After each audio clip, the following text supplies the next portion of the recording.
So first of all, in case you were interested, what we were listening to was the album Tahoma by the band Alda, who are going to be one of the bands playing tomorrow night. So pretty exciting. I have the privilege to welcome you to our conference, to the Tribe Rite Heavy Metal, the Students Heavy Metal Conference. My name is Shamal Boyarin. I'm a professor here at UVic. I teach in the English department and in the Religious Studies program and in the Medieval Studies program. And I've also developed an interest and scholarly work on metal.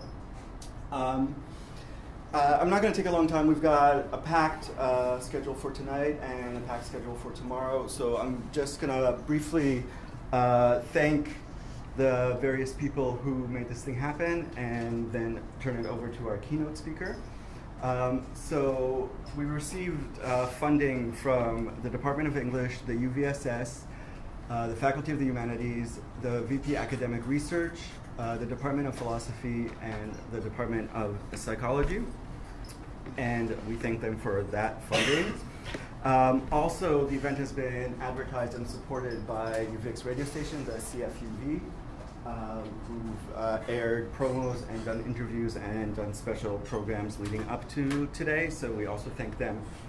Also, I want to mention the library here at UVic have been working on purchasing materials related to the study of metal, both metal albums, documentaries, as well as scholarly materials on metal, and they've made a little display, which you should go check out. It'll be up there until Monday.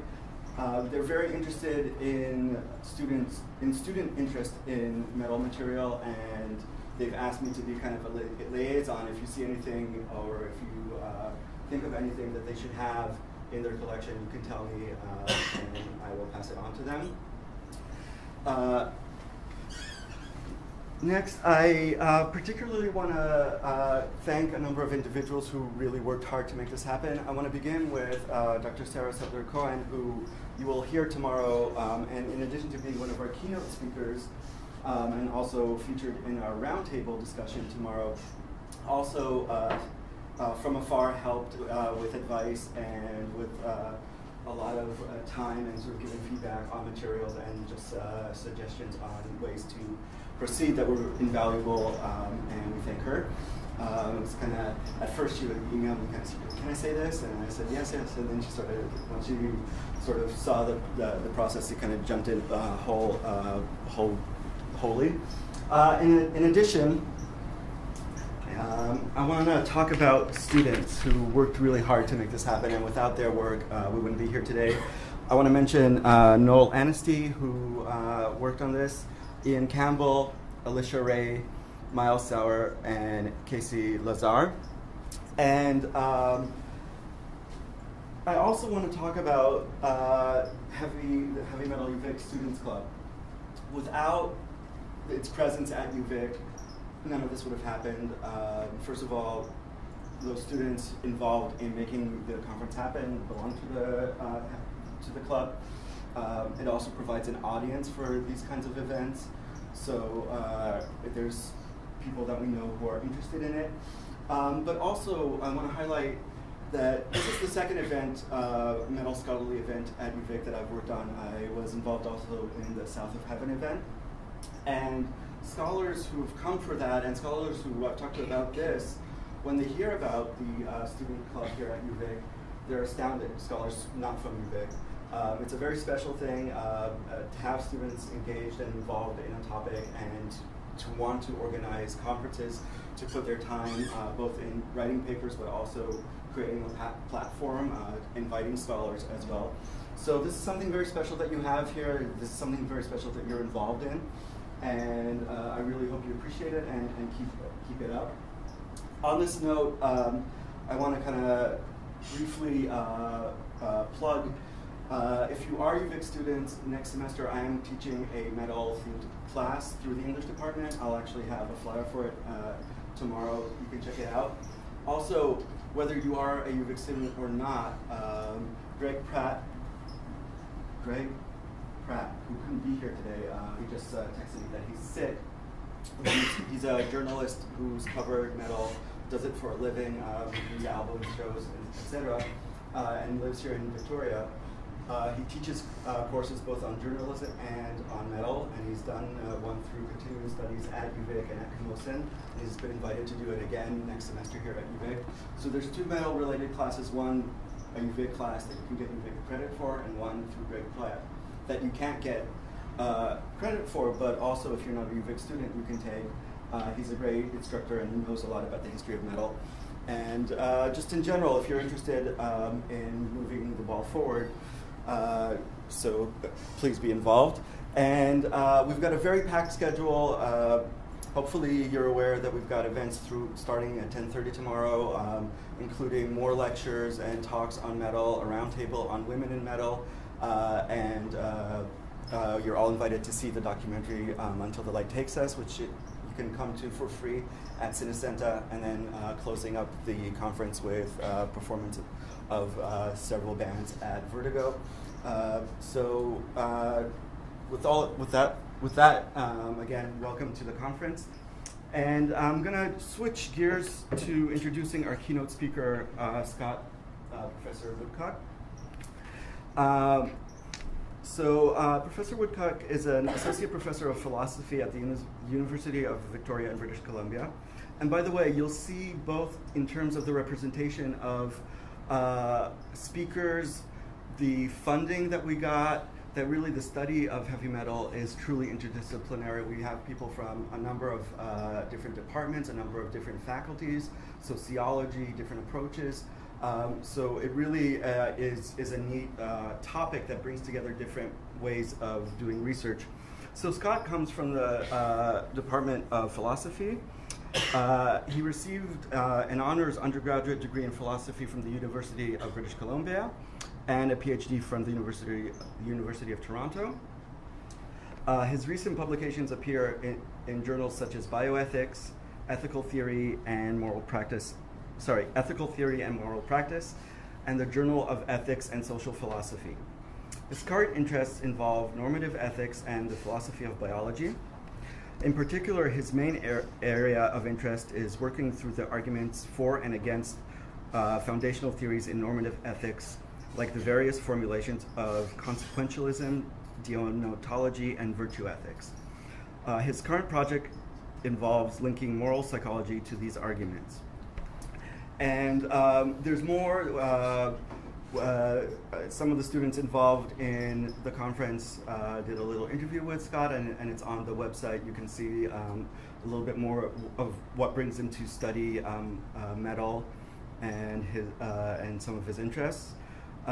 His talk today is called "The Morality of Metal Music: How I Learned to Stop Worrying and Love Damage Incorporated." So please join me in welcoming Scott to the podium.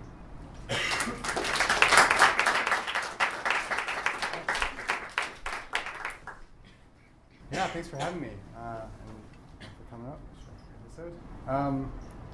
That was the first thing I was going to do. Say thanks to Sean, who originally asked me, and Miles, the person I was interacting with, but for everyone who's named behind the scenes, Shimon, others, thanks very much for putting this on. It's unique when I said to other people at the university, is like, yeah, I'm giving a talk at a Metal conference. Like, really? I can't believe that's happening in UVic. It's so awesome. Yeah, so thanks very much for that. And the next thing is full disclosure. When I was asked, I wanted to make sure it was clear that I'm not an expert on metal.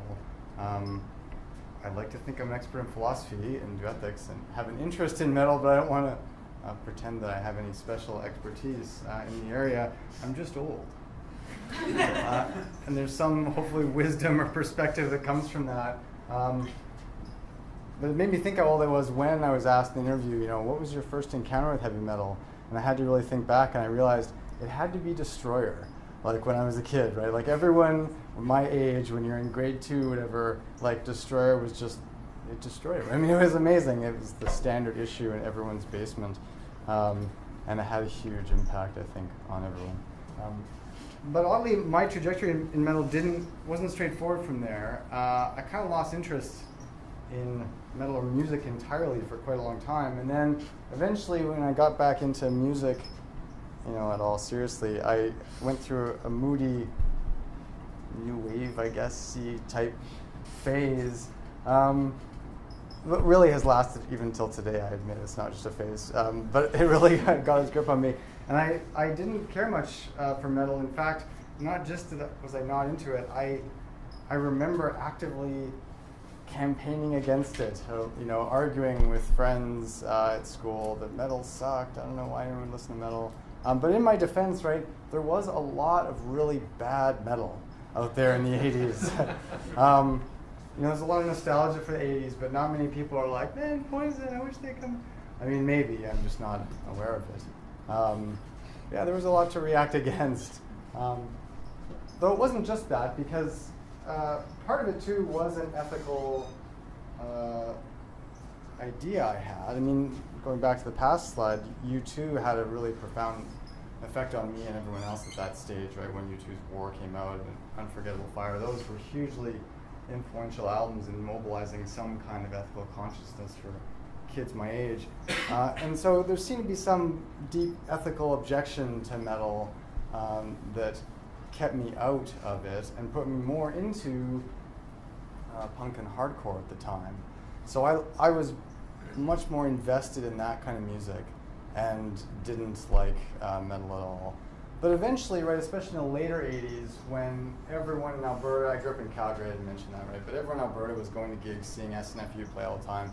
And then the Calgary band that was the rival to SNFU, Beyond Possession, they were huge in Calgary. Everyone went to shows all the time to see them. And there was even a lot of animosity against SNFU at the time, which is totally unfair. I mean, SNFU is totally a good band, but everyone at the time like, they suck. There's just this weird like Calgary versus Edmonton thing going on. And Beyond Possession, they were so good, and looking back, they really were just Iron Maiden sped up with a hardcore veneer on them. So you got to that stage in the late 80s where lots of bands were crossing over. Right, with DRI doing their thing, and a lot, the divisions were starting to blur anyway.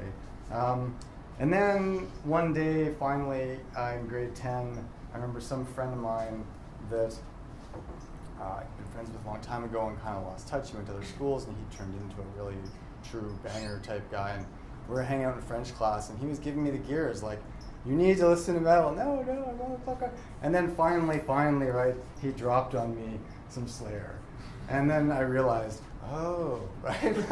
Had that moment of like, yes, I get it now. I still have the tape that he made me ages ago. Not just for nostalgia, but my car actually still has a cassette deck in it. It's not just that in the garage, I still have one. And life was never the same after that. Next thing you know, I was growing my hair, camping out for Metallica tickets, and got front row at that. But too late, it still pains me that I remember Tom, that friend, he was trying to get me to go to see Metallica on the Master of Puppets tour. I'm like, no, I don't want to go. And then you can imagine later be like, what was I doing? I can't believe I missed that show. But yeah, I did get into metal. And the standards, the so-called Big Four, were huge, and I still listen to them, though various phases of, grunge or all so-called alternative rock were still influential. By the way, yeah, if you grow dreads, they are irreversible. You do have to shave your head, I realize.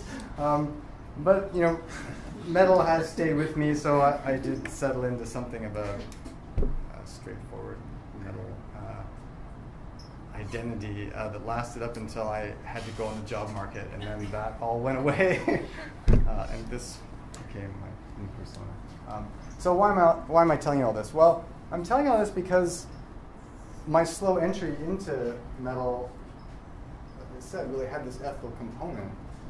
And even now, I wonder sometimes about investing in metal and whether or not there are ethical problems associated with listening to it. I like listening to it, but I often wonder, is it a guilty pleasure or is it something that's entirely morally permissible? So that's the question I want to pose today and work through, is whether or not there's some aspects of metal, whether it's artwork, lyrics, things that are morally problematic. Now, there's various ways of trying to run this argument. There's the most straightforward way is to claim, well, look, it can directly incite violence, right? Or self-harm. Right?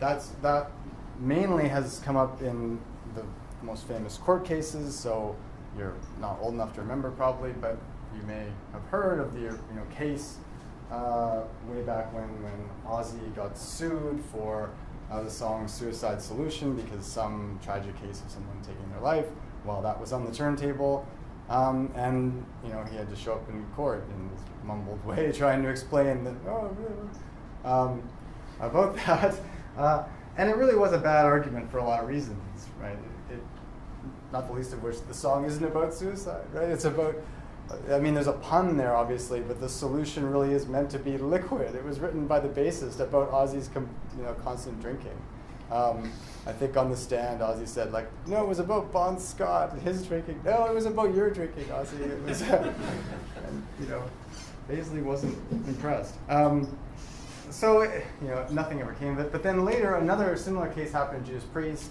Another, again, tragic case with two people this time who entered in a kind of suicide pact after listening to this Judas Priest song that I can never remember the title to. I always get it wrong. It's like, better by you, better than me. Which, again, that I can tell doesn't seem to be about suicide at all. The best I can decipher, it seems to be about getting drafted, I think. I don't know.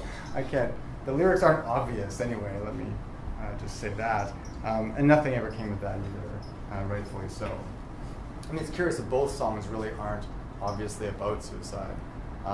It's kind of lucky that Rollins' band never got held to account for Gun Mouth Blues because that's pretty straightforward. That's an aside. So the remaining case you might wonder about is contemporary cases, right? The controversy over so-called black metal and whether that has incited, or advocated for suicide or church burnings or other kinds of acts of violence. I just don't know. Like I said, I'm old. I just don't know enough about that kind of music anymore to say all that. But the documentary tomorrow might be a good context to discuss that. So I'll leave that. The other common argument you hear is that there might be moral problems associated with heavy metal because even if it doesn't directly incite anyone to particular acts of violence, it can desensitize people. It can have this pernicious impact on people's sympathetic responses, and that can show up later in behavior. But the worry is not so much that anyone's going to listen to a metal song and then run out and do some act. It's rather that it's going to have a subtle impact over time. Eventually people will be more accustomed to violent attitudes, or at least unsympathetic attitudes. So there might be something to this. There's definitely a theme there. It's not. There's no way you can reply by going, "Violent? I don't know what you're talking about." It's certainly the case that heavy metal trades in those kinds of themes. So I've got these examples from the stuff I know from back in the day. But I did go looking around at album covers of contemporary stuff, and I realized, oh wow. It's gotten a lot. So I found stuff from Cannibal Corpse or Lividity or Intestinal or certain bands where I'm like, wow, those album covers really have come a long way. And they seem to genuinely reflect a theme that you might think contributes to this problem. Alleged problem in the degradation, you might say, of our moral psychologies. Philosophers spend a lot of time on this, worrying about what is the best kind of moral psychology to have. In terms of what they refer to as reactive attitudes. So a lot of emotions like love, resentment, anger, sympathy in particular. All these things are important in shaping an individual to be an effective moral agent in the world. Well, if that's the case, then it might be that certain kinds of material might erode the best kind of moral psychology and reactive attitudes to have. The argument's not specific to metal, though. Obviously, you hear this about horror films, you hear it about violent video games, about lots of different kinds of media out there. But that I don't think exonerates metal necessarily. that could just mean that all these kinds of material are problematic. I don't know, I'm going to confess, about how seriously to take this argument. I mean, when I was younger, obviously, I just thought, that's not true, it's ridiculous, it's crazy. And it is an easy argument to make fun of in certain forms, in that it doesn't obviously and immediately erode anyone's latitude. I mean, it certainly doesn't reduce back into the first kind of argument, such that I'm going to listen to Marilyn Manson run out and shoot people or something. Right? I mean, that's easy to make fun of. Actually, probably just as I get older and have kids, I start to think that, you know, on the other side of the equation, I think there might be something to the argument. I don't know how much of an impact these kinds of themes in music can have compared to other factors, class, income, education. There's so many other factors in the mix that I think it's a very complicated empirical question to know how much this factor would contribute compared to others. And I think it's person specific. I think a well-adjusted person is not going to listen to Slayer and change irrevocably. I don't know. I think it's very, very complicated, and so I don't want to talk about it. That's my thesis. My thesis is this is tough. I don't know.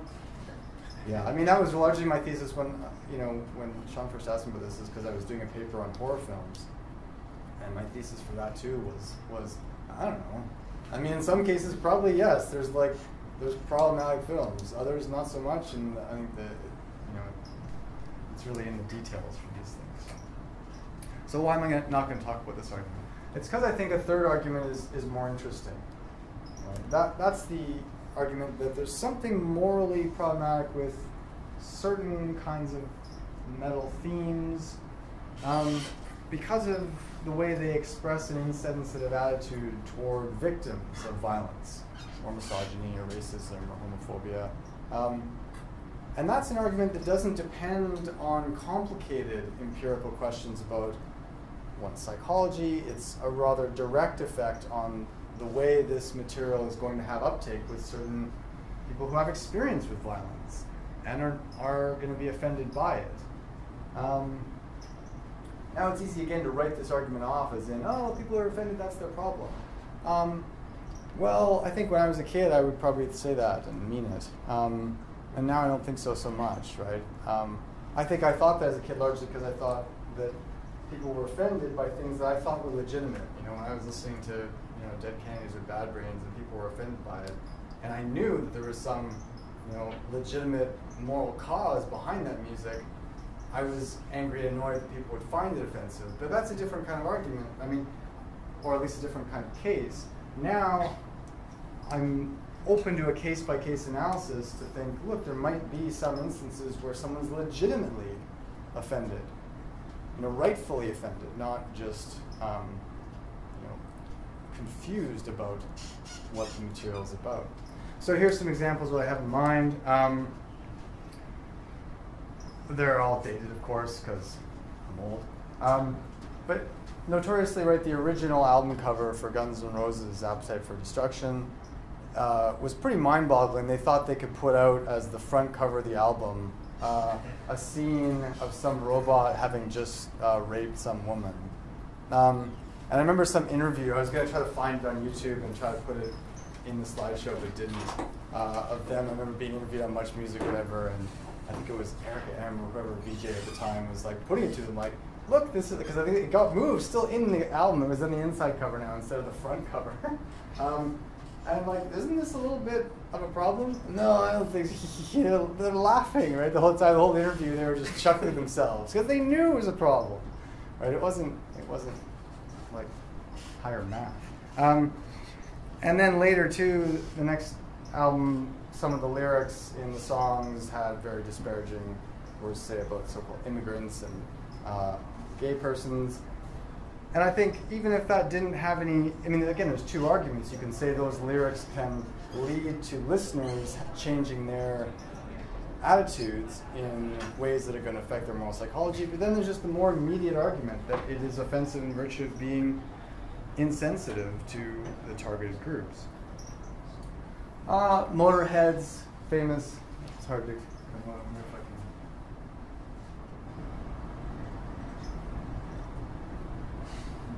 Oh, that's too much, sorry. It does make it clear. Oh, nope. No, no. Yeah, no. Turn on the ones up here and then turn off all those other ones. What's that? You can like turn on the ones up here and then try turning off all the other ones, kind of thing. Yeah, it won't seem to let me do that. Oh, yeah. There and yeah. then. No. There you yeah. It's gonna sound awesome on this. We were messing with the lights. Yeah. So Motorhead, song Jailbait. Much as I don't like to talk bad about Motorhead, that's expressively insensitive, right? Towards targeting underage girls. And then, oh, how I hate to badmouth Garage Days Revisited because it was the soundtrack to grade 12 for me. I mean, I cannot believe how many times I listened to it. But the cover of Last Caress by Misfits, I mean, it seems like part of the point is that it's expressively insensitive to children and the audience's mother. And if you don't know the song, you really should go out and listen to Garage Days Revisited because it's a good album despite the really awful lyrics in the song. They're now still in my head. And most famously, right, the elephant in the room, so to speak, is Angel of Death, right? That just always comes up as the paradigm case of a classic metal track that is fairly expressively insensitive towards victims of the Holocaust. And then subsequently, right, Slayer didn't seem to back away from the debate as much as they just doubled down and had like, hey, that's a great idea. We should make all our artwork based on Nazi themes. Yeah. So again, I don't know that this is going to lead to people suddenly going out and turning into Nazis at all. I think it's rather just that there's something problematic about celebrating that kind of theme in the way the song does. Now, I know the first question is going to be, wait a minute, that wasn't, Slayer's intent. There's a zillion interviews, right, where they say, no, we weren't trying to, celebrate Nazism. That's ridiculous. People have to be silly if they think that. I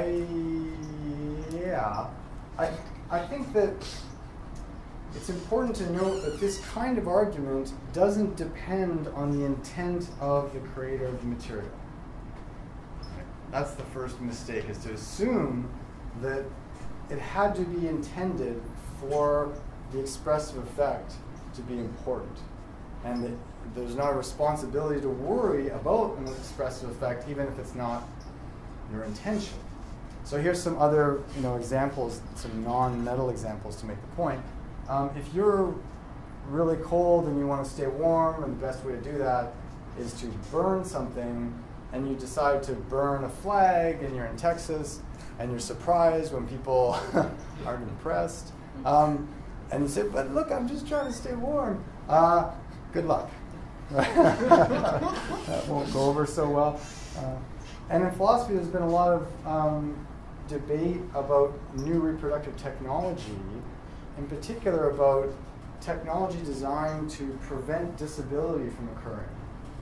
So that might sound, it might sound worrisome because it might involve selective abortion, but that's a side note here to what I'm interested in, which is rather the prior debate about even if you had technology that didn't depend on that particular means, you rather just had, say, a pill that someone could take that would ensure that their children were not born with X disability. That might sound good. It might sound like, as from a parent's point of view, oh, great, I want the best for my kids. Your intention might be nothing but beneficence. But depending on the disability you're preventing, some philosophers have argued that that can express an objectionable attitude towards existing people with a disability, right?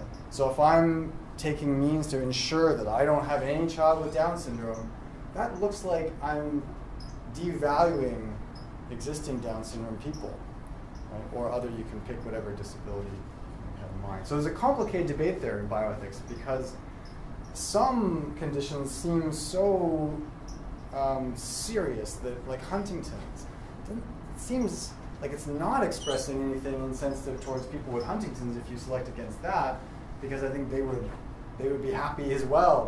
They don't identify as part of the disease, or the disease is part of their identity. Other groups of disability, it's different, I think. So it's an interesting argument. Another one famously is pornography, right? Pornography, you can have instances of pornography that involve willing participants involved in consensual activities that in and of themselves are not morally wrong, but if you publish that material, right, and distribute it widely, it can, given certain background features of the social context and the way patriarchy functions, can have an expressively insensitive effect if it's not, adequately explained or I don't know. Yeah. I'm trying to think how you would describe in the and so that it is consensual, that it is so that's another way in which the intent might not matter to what you ought to expect to be the expressive effect for reasonable viewers. And lastly, to go back to a musical example, right? Minor Threat's song, Guilty of Being White. That was a controversial song, still is, because Slayer they had to cover it, right?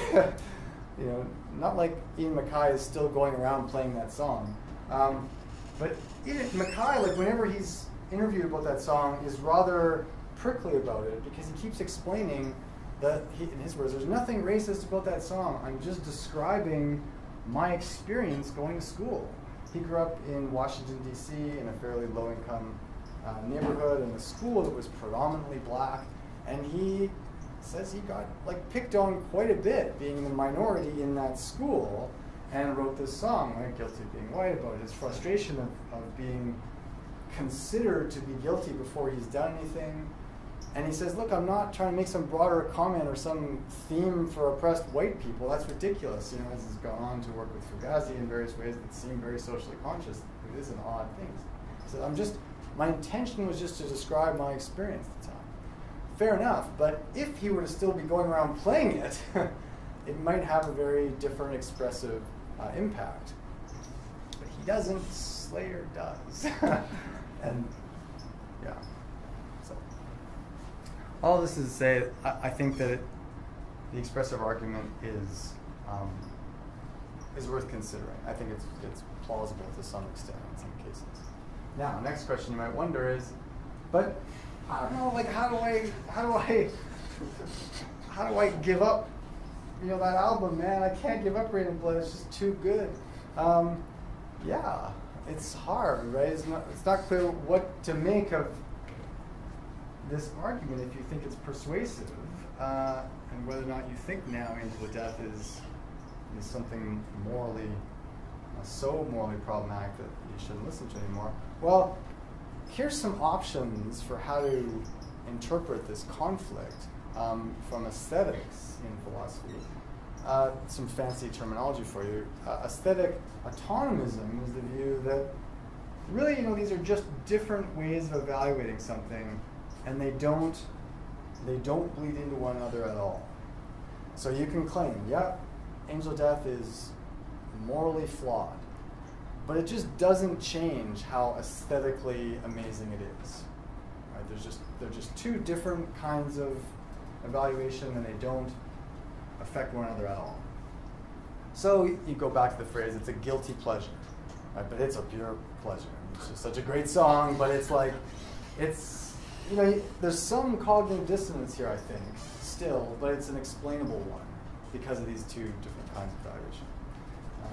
A more complicated view is called aesthetic moralism, and that's a view where moral flaws do affect the aesthetic value of an object. Now, moralism is the claim that the moral flaws will reduce the aesthetic value.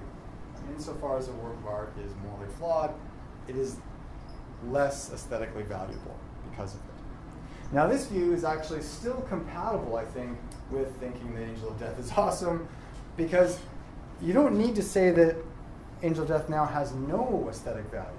it's rather just that there's a significant reduction in value. So, Angel of Death, if it was just about some other topic that sounded still so good, right, it would be here. But because of the moral flaws, the aesthetic value of it is compromised and just comes down to here, something like that. And then there's arguments about how much of a reduction moral flaws ought to have. Now, the benefit of this kind of argument, as opposed to autonomism, is it also seems to be able to explain why songs on the opposite side of the spectrum are aesthetically even better, right? So when you listen to War Pigs, and it has this great anti-war message, and the riffs sound that much sweeter, you may say, right? Because you're on the right side of the moral themes, right? The solo just seems to be expressively charged because of the moral content of the song, right? And I think that contributes to the view in a way that autonomism just can't explain. Or other examples, right, like Anthrax's song Indians, or the Donnas, if you don't, that's stretching instead of metal, I guess, just maybe Van Halen-ish hard rock. But it's all really fun gender twists on things, and it sounds great. It sounds great, and it sounds even better because it's hilarious listening to pretty average lyrics from a Van Halen point of view, but when, the predatory theme that is flipped to women singing, it just sounds even cooler, or so I would argue. Okay. Now there's one more view that's out there that you might think is implausible, but is defended, is aesthetic immoralism. And that's the view that moral flaws can actually increase the aesthetic value of art. Really? That doesn't seem right. Well, it's not usually defended generally, but both of these views, moralism and immoralism, can be defended in either strong or moderate forms, where the moderate form is only the claim that sometimes moral flaws, say, can increase the aesthetic value, or, importantly, in the case of immoralism, it's rather that sometimes moral flaws can increase the aesthetic value. So actually the two views are compatible. You can be both a moderate aesthetic moralist and immoralist because it's just the different, it can be a case-by-case kind of basis, right? Because strong moralism would be crazy, right? That always every moral flaw always increases moral value. No one defends that. Right? But some cases it seems like maybe part of the point is immoralism. So I tried to defend a very kind of careful and tricky version of this in the context of humor recently, where it gets a lot of debate. It comes up in other contexts as well. But in metal, you might think it might be plausible, right? Because the theme of violence and certain kinds of grotesque themes are so predominant that it seems that part of the point is to celebrate those immoral aspects. And maybe that makes it even better insofar as there's a kind of moral flaw involved that is reveled in. Well, maybe. But note that a lot of those songs are not necessarily written from the perspective of the assailant. They're written from the perspective of the victim, right? So that, in those cases, you're not reveling in moral flaws. You're reveling in some kind of, there's maybe themes of violence, but right, if you're the one trapped under ice or whatever song you want to put in, you can pick ones from all kinds of cases, then there's really nothing morally problematic about that to begin with. Rather, the tricky cases are cases where it's written from the perspective of the aggressor. And that's the kind of case I'm most interested in today, because I think that's the hard case. I think it's actually pretty easy to distance yourself from, say, Angel of Death and other examples. The really interesting case are the kind of average case of, say, Damage Incorporated, which is the song I happen to pick, because there's no targeted minority involved. There's nothing particularly expressively insensitive to any particular group, but it's definitely written from the perspective of the assailant, right? So is there something wrong with that?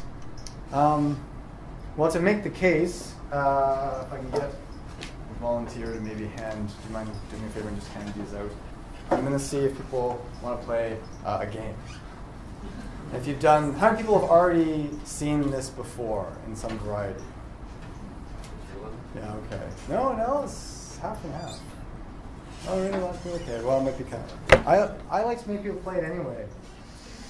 I do it like in most of my classes. So here's the incentive. The incentive is candy. It might not be worth much, but it's not bad. It's getting late. You might want some candy. There's money involved.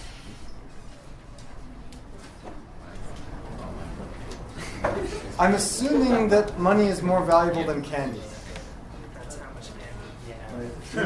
I know that there might be a worry that, well, candy is more valuable to me right now, because I'm assuming that's not the case.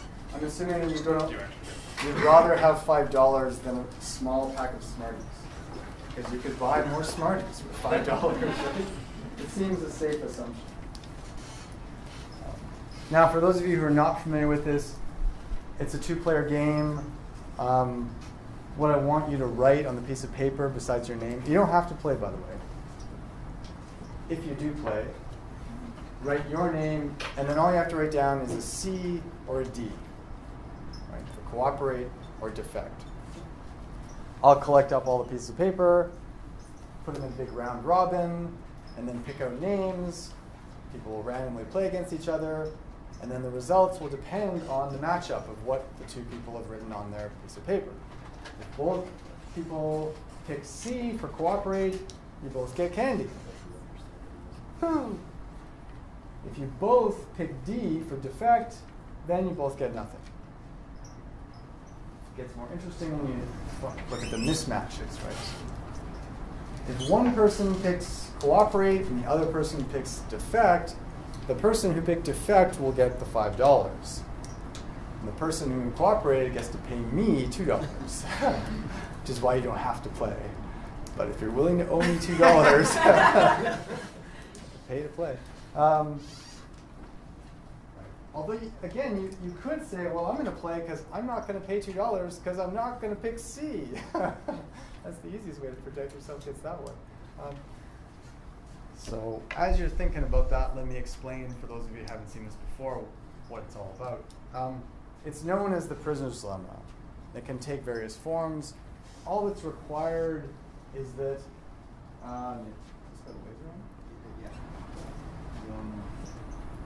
nice. All that's required is that this is the top ranked choice. This is second best, third best, last. You can put in whatever numbers you want. Although I guess it would matter if the differences between them become really trivial, it might affect it. But in general, structurally, that's all you need to get a prisoner's dilemma going. There's other forms of it with multiple players. There's forms of repeat interactions. There's lots of variants. We're playing a one-shot prisoner's dilemma here. Why is it interesting? What's so unique about a prisoner's dilemma? Well, what's unique about it is that it is a game of all the different games that economists and game theorists study. It's not a game where you're making a decision under uncertainty. There's lots of games like that where you have to wonder, man, I don't know what to do because I'm not sure what the other player is going to do. And that's going to affect my decision. You know, if I pick C, they might pick this other thing, and it's going to matter. And you can get games with lots of different cells and lots of different possibilities, and you have to do complex calculations about the probability the other player is going to pick certain strategies. But prisoner's dilemma isn't like that. It's not a case of uncertainty. It's a case where one strategy is what's called strongly dominant. What strategy is that? Defect. Right? It is better to defect rationally. From the point of view of individual rationality, it's just straightforwardly better to defect. Why? Well, because imagine you're player A, and I should have mentioned in case it wasn't clear, the scores here in the bottom left are the scores for player A. The scores in the top right are the scores for player B. Right? Sorry, I hope that was clear. Let's imagine you're player A here, and you're deciding what to do. And you think, well, I don't know, what if player B cooperates? I'm not sure what player B is going to do, but if I imagine player B cooperating, then I have a choice between these two options. I'm either going to get 5 or I'm going to get 10. 10's better. You need philosophers to tell you that. Yes, for sure. What if the player does the other thing? What if the other player defects on me? Oh, totally different choice. But now I'm choosing between 0 and 2. 2's better. Again, it's not that complicated. From a decision theory point of view, it's not complicated. D is just better choice. But if it was that straightforward, then it wouldn't be interesting. Why is it more complicated and interesting? Well, because if both players do what's individually rational, they both end up in that equilibrium point, the bottom right. And they both end up with 2, and they both end up staring at each other going, why are we such idiots? Why do we not both get 5? Well, that's a puzzle. It's very, very strange because there's no real mistake being made on the part of the players in some sense. I mean, it really is straightforwardly a dominant strategy from an individual point of view to pick defect. It's just that you end up in what's called a suboptimal equilibrium. Like the equilibrium for the game is collectively suboptimal. Everyone is worse off than they could be. That's unique, right? If everyone could be made better off, how can it possibly be rational to end up there? Well, that's what's really curious about it. And it shows up everywhere, right? So I'm making you play this game.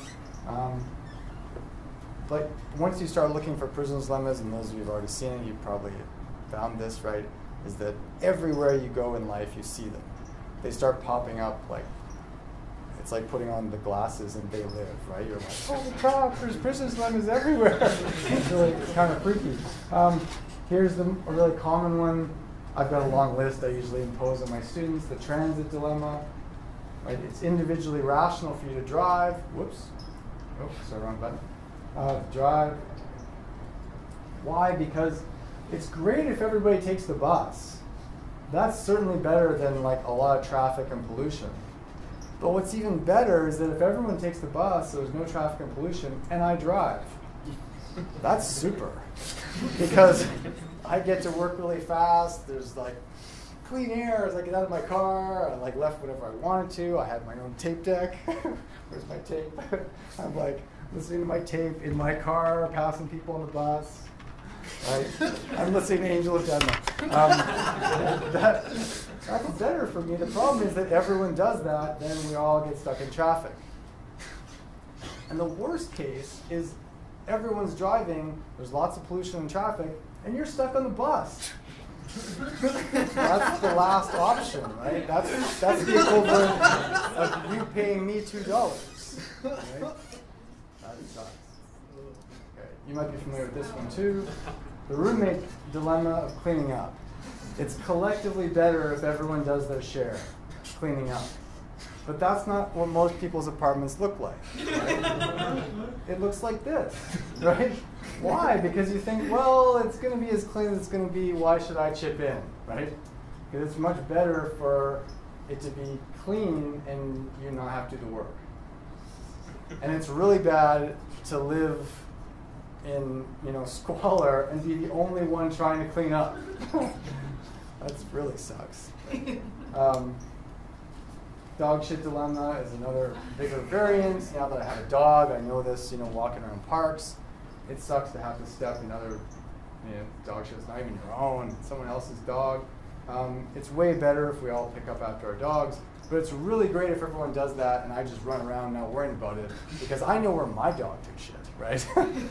So that's a really great result. But if everyone does that, then it really is not a pleasant scene.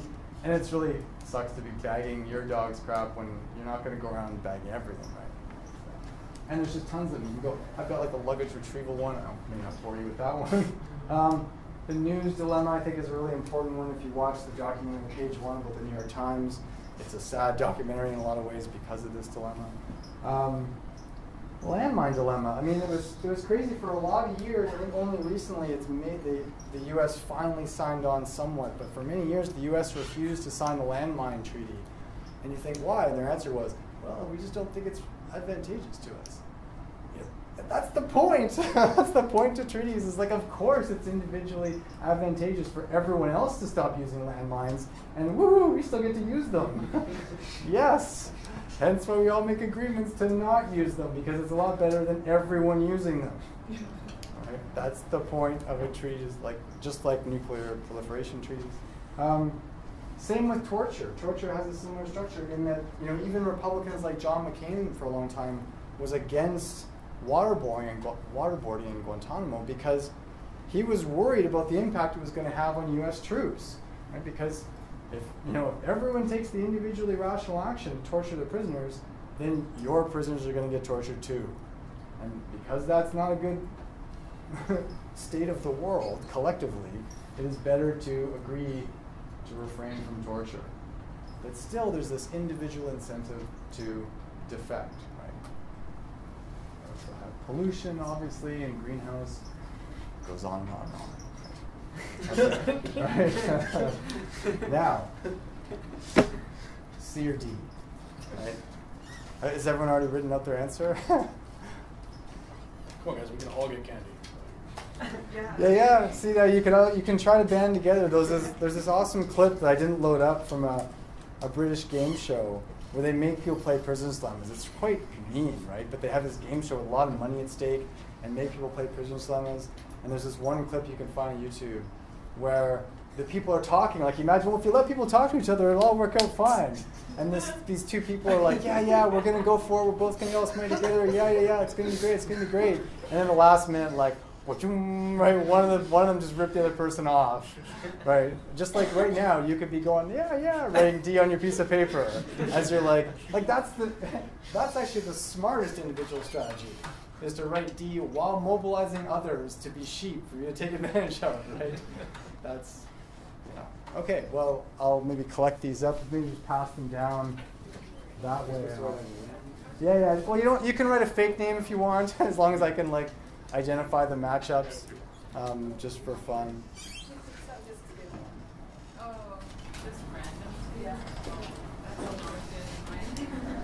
So what?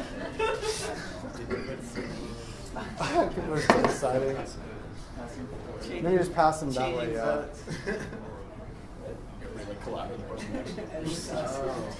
Let me tell you a bit more about this while you're picking.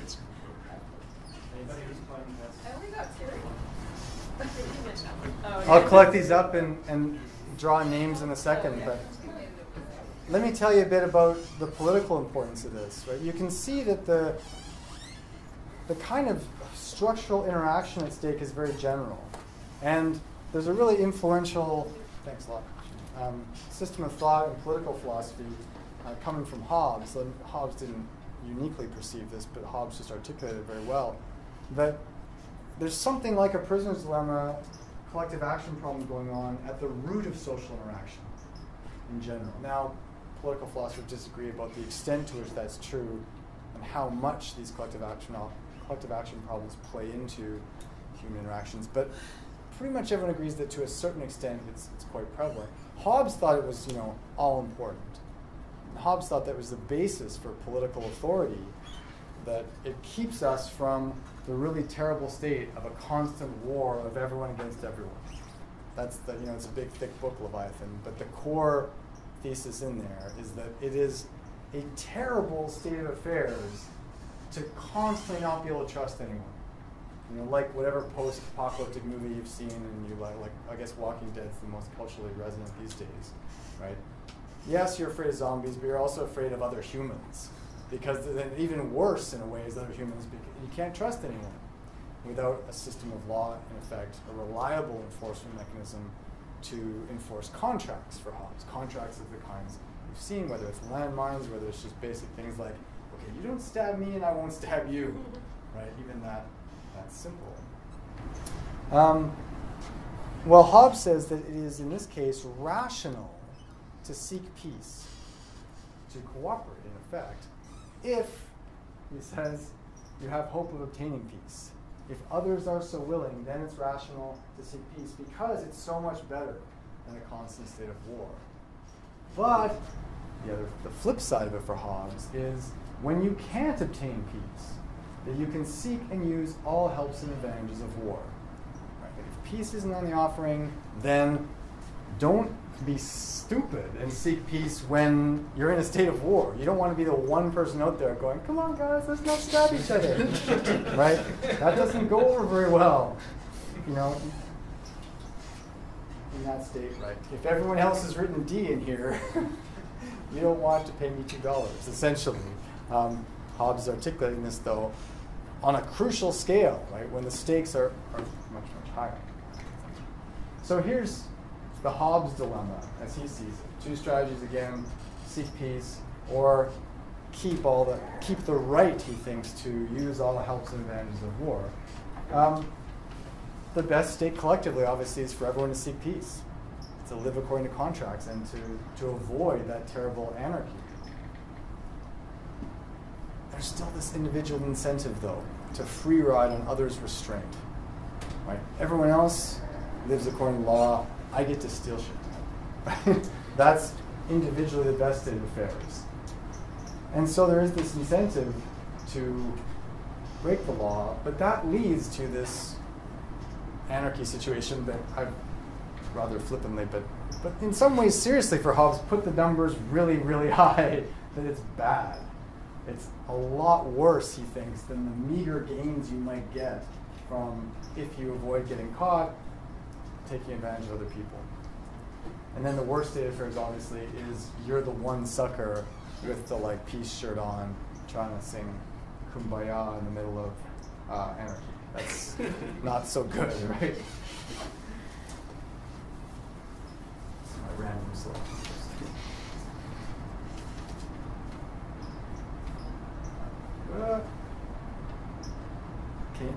Carrie? Carly. Oh god, I did that in the one. Well, there's no C and D, so I'm going to reject it. Let's go up ballot. C, anonymous C though. That's pretty good. Okay. Sam Squad? Oh, I can't pronounce that. Yeah. Sorry, I can't pronounce it. Oh, I just wrote Sam with some weird extension on the end. Okay, good, fine. Well, I just want to make sure it wasn't me. Yeah, okay. Good, defect, and matched up against. Oh, Sam F. Picked C. Oh. Wait, can I see the papers? Yeah, you want to check to make sure it's your ballot? Yeah. I'm handing out the money. Someone got a D. They don't exist. Oh, yeah. There you go. It's the war of all against all. You don't need to pay the D. Right, I'll do a couple more on these as well. Gary, another cooperator. I told you not to do that, didn't you? Dana. Is that right? Am I reading that right, Dana? Yeah, I'll just be proud of it. Be proud. Listen to the talk. It's like, oh wait, it's anonymous, I'm going to switch.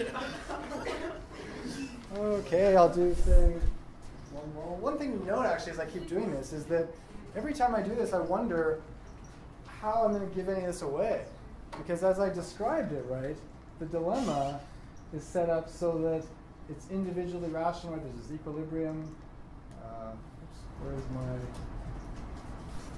There we go. Really, as an economist would predict it, I could just sit here all day, right? And just keep drawing names because it should just be 0, 0, 0, 0, 0. These would be just props that I'd never have to dig into because really no one would ever pick C, according to an economist. And that's why they're puzzled. A lot of people, there is a lot of cooperation out there. Got a couple more since I still have some money. Tad. That's what I thought. Oh, another mismatch. I feel bad no one's getting candy. Colton. Colton got... Tad gets the money. Oh, sorry, I thought you were Colton. Okay, I got one more. Wait, who's Colton? He's the cooperator. Oh, buddy, man. Oh, he got mashed against the deep. There's no name on it, so I'll toss it out. One more chance, man. One more. Come on, cooperation. Oh, you got a cooperator. Solly. Yay! Finally. At least I took some of these away. The world is still a good place. Nice. Here, buddy, yeah.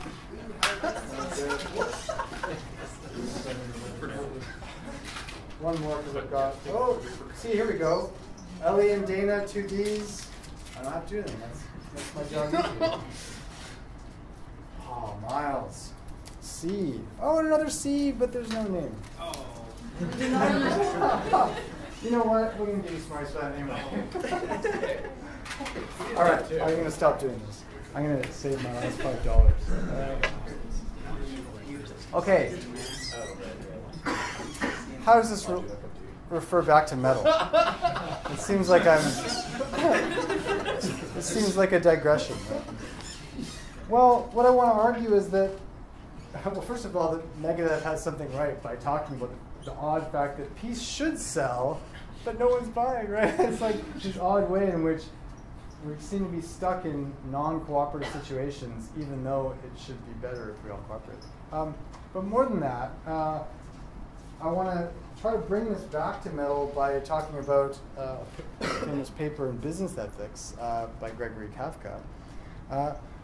Kafka, talks about the prisoner's dilemma and these Hobbes-like collective action problems, and he's interested mostly in regulation in the business ethics context and the need for it and the importance of it. But then these interesting problems that businesses get into where they know that other people are violating agreed upon contracts, right? So they know that people are breaking the law when it comes to regulation. And then other businesses have this tricky question about whether to similarly break the law in order to be in a competitive situation, right? In order to not be at a competitive disadvantage. So what Kafka does is distinguish between what he calls offensive violations, which are violations of agreed upon contracts where someone's free riding on cooperative agreements. Right? That's the move we've been looking at, from the mutual cooperation down to this free riding, better result. Kafka says that's an offensive violation.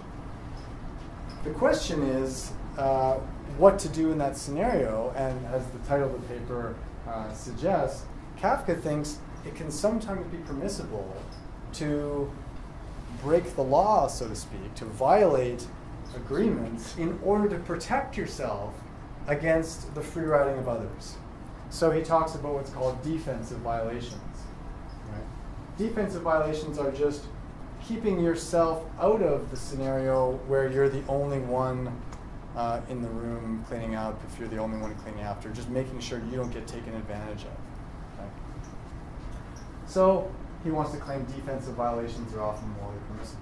What I want to argue is that this comes back to metal, because I think the answer to this third question is a lot of violent imagery in metal can actually be interpreted as a therapeutic response to what listeners perceive as offensive violations on the part of others. Right? Often in your teenage years especially, but even later in life, you feel like you're being lied to. You feel like people in positions of authority are cheating, are lying, stealing, and violating cooperative arrangements, generally speaking. And you feel a sometimes violent urge to respond to that and not be taken advantage of. Right? And I think that, sure, it takes a very elaborate and exaggerated tone, but often it's an expression of being in that state of anarchy, in a way, right? You really are in that equilibrium of the prisoner's dilemma where, as they say in Damage Incorporated, right? All's fair in damaging QC. And Hobbes explicitly says, everything is fair in that state. When the cooperative arrangements are not in place, the gloves are off. Everything is up for grabs. Everything's fair in that scenario. And I think metal, in a way, can be an expression of that. Now, you have to be careful, because Kafka's careful to note that you can't allow your defensive violations to end up being offensive violations to others. You can't use it as an excuse to harm other people who are cooperating. But insofar as you're listening and feeling that, cathartic response of expressing your frustration with other people breaking their cooperative agreements, I think that's perfectly moral. I don't think there's anything to have to apologize for. So that's how I can claim that Angel of Death is morally problematic, but Damage Incorporated is not, and I can stop worrying, and just listen to it, and that's all I've got to say today. Thanks a lot.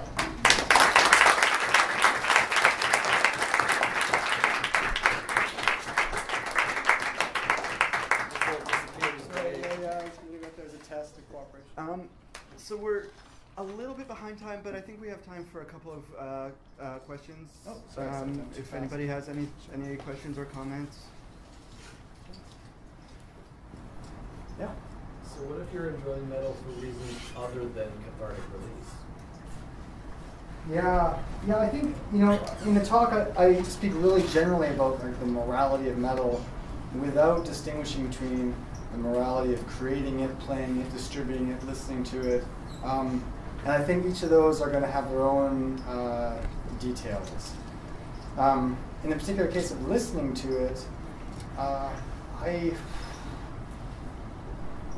guess if you're if you're listening to Damage Incorporated and you're specifically, you have in mind, I'm not saying that this to you, but let's take an exaggerated case, like you're applying it to minority groups, like in your head, you're like, yeah, I'm going to stomp out all, women or black people or something, then yeah, I think it's problematic, right? I mean, it might be that no one would ever know what's inside your head, but I think that would be problematic. So it would depend on the reason. Yeah. What do you think about potentially looking at a morally incorrect situation from an objective standpoint? Because you can argue that Angel of Death doesn't necessarily support either side of the argument, whether Nazism is wrong or right. Yeah. It's just looking at it from an objective point of view. Right. So in that sort of light, you can argue that any event in history which was, I would say, insensitive to a certain group, that would be offensive, just looking at that piece of history. So yeah, look, I think that's been the defense, right? I'm blanking on his name now. Was it Hanneman who wrote it, or no, I can't remember. Was it Hanneman who wrote it? Yeah. So his argument was always, look, I was reading a lot of books on the subject, and he explicitly invokes the documentary claim. Like this, documentary about it isn't immoral. I'm just singing about it. I'm not celebrating it. I mean, it would make it easier for me if I thought that. But I think when it's sung from the perspective of a first-person perspective, it makes it different, right? And part of it is that, in a way, it's a victim of its own success, and that because the song's so good, the first-person standpoint sounds that much more frightening, right? Like Metallica's "Creeping Death" just doesn't sound as scary. It's a nice song, but it is also first-person voiced, but it just doesn't have the same kind of like worry to it. I guess, though, I guess we still have to have the same charge put to it. So I guess I agree in principle that just because you are discussing disturbing events doesn't automatically mean that it's expressively insensitive. I agree with that. But it comes down to details of how those events are portrayed and arguably celebrated. So yeah, I think it's at least plausible that song maybe isn't as bad as I'm making it out to be. And again, I don't think it's intended to be. But I don't know. I mean, I think that if I had grandparents who were victims of the Holocaust, I just think that it would be, I don't know, different. On that note, I'll just say, I don't know how many of you have seen the documentary Global Metal. So in Global Metal, why am I blanking on his name? Sam Dunn, who was a UVic student, travels the world looking at metal scenes, and one of the places he goes to is Israel, and he asks Israeli metalheads how they feel about Angel of Death. precisely they're in that position. They have got grandparents who are Holocaust survivors. So it's a interesting, I'm not going to give it away, but it's an interesting conversation that he has with them over Angel of Death specifically. So,